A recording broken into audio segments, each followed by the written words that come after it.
نن یو بل د خندا خوریدونکي شمع همیشه لپاره د دې دنیا نه رخصت شوی دی.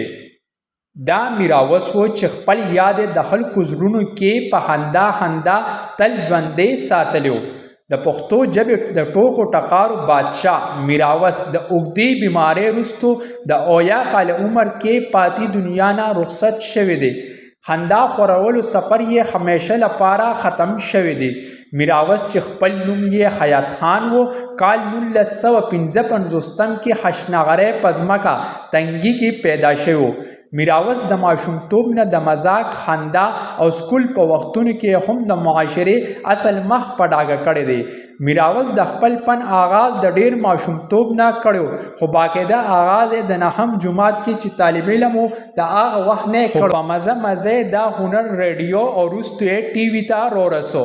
میراوس یو وخت کې د ودونو او ښادو داسې ضرورت جوړ شوی چې میراوس بنونو خلکو به خپل ودونه نیمګړی ګڼل. میراوس د خپل هنر آغاز دوران 1500 نه سیوا ټیپ کیسټ او 800 پورې مختلف خندا البمونه ورکړو.